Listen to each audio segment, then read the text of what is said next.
I'm basically going to be sharing with you a couple of insights from 3 priests, and then I'm going to speak my mind. The first insight is coming from Father Kelvin Ugu, MSP. Of course, any Catholic who is a Catholic, who has been a Catholic long enough, knows Father Kelvin Ugu. But for those of us who don't know, Father Ugu is a priest of the Missionary Society of St. Paul of Nigeria, currently on mission in the Gambia.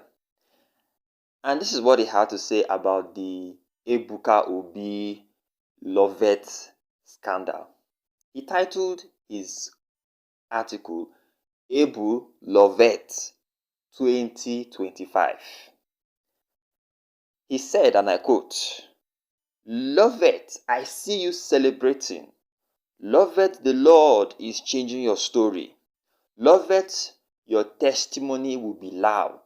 Loveth, the day you will give your testimony, this prophecy will be replayed."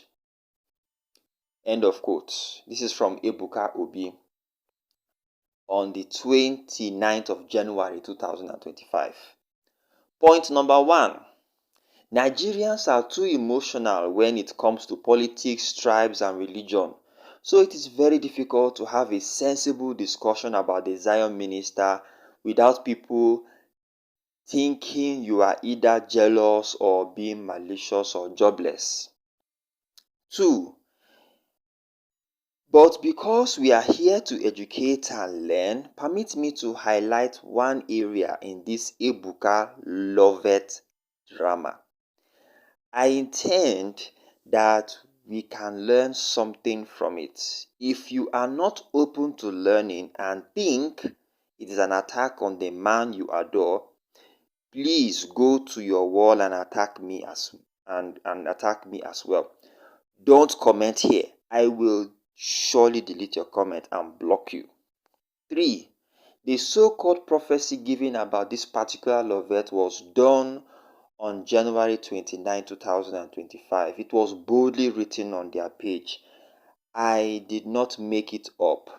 The woman gave her testimony in February. So please, what sort of business and work did a woman that claimed she was feeding like an ant would have gotten that will make her afford a house that cost about 500 million naira within a space of 2 weeks?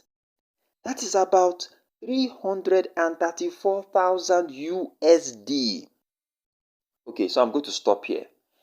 If by this point your sense has not yet processed the illogical and totally absurd nature of that testimony, then I'm not sure what to call you, to be very honest. So the next post I'm going to talk about is from Father Angelo, and he titled his own Zion Ministry and its Wahalas. My advice. There is no one, and I'm quoting him now, there is no one, quote, who finished secondary school and passed without examination malpractice who does not know that Zion Ministry, through its modus operandi, will be landing itself into multiple sagas, scandals, embarrassments, and even lawsuits. Each time I watch the bloggers and even some of our priests defending the activities of the ministry and its leadership, I have always asked myself, do these people actually love their brother Ebuka Obi, or are they just using him to seek their own popularity? Would they be hailing him if he were their own brother? So I'm going to pause here at this point, okay? You can go to Father Angelo's page on Facebook and read the rest of all that he had to say.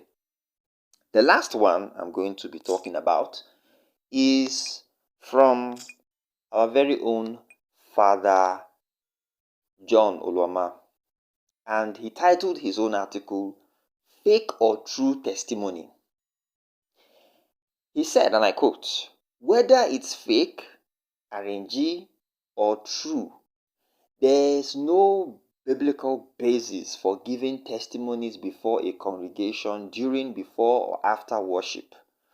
All these are novel marketing strategies copied directly from corporate and business organizations. The primary aim is to maximize profit. Everything else is a smoke screen.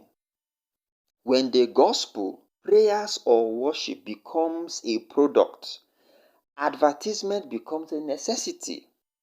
There's another name for the testimonies you hear, either from the MD/CEOs of these pious businesses or their proxies. Did you hear Jesus Christ giving testimonies of the last miracles he did before he started preaching to a new audience? Did you hear Elijah, Elisha, or any prophet mention any of their miracles to a new audience? Shebi Peter and John made the cripple walk. Did you hear them give the testimony anywhere in their letters? How about Paul, who raised the dead? Do you see him giving the testimony in the numerous letters he wrote? That miracle was mentioned by Luke in the Acts of the Apostles.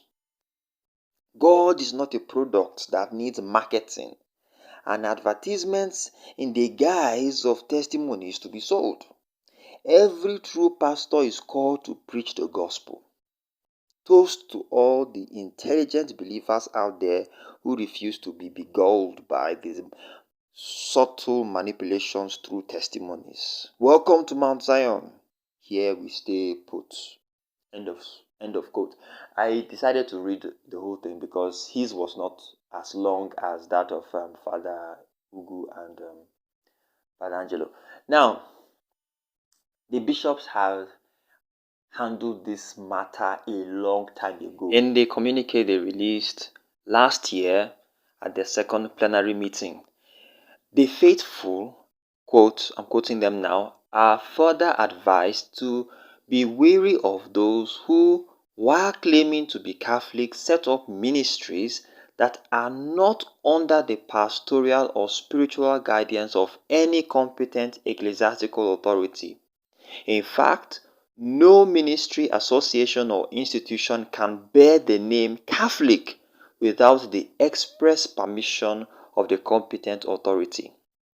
Okay, this is from Canon 216. So, if we have refused to have sense, I do not know when we will have sense. I do not know. There are rules guiding the existence of ministries in the Catholic Church. And this man, I'm sorry, cannot call himself a Catholic. Not after all these things that we have seen, not after all the whole brouhaha, all the whole scandal, every problem that has been coming. In fact, since this man's ministry started, it has been from one problem to the other. I am honestly baffled that up till now we are still talking about this in 2025. Well, he who has ears, let him hear. Thank you so much for watching. Talk to you soon.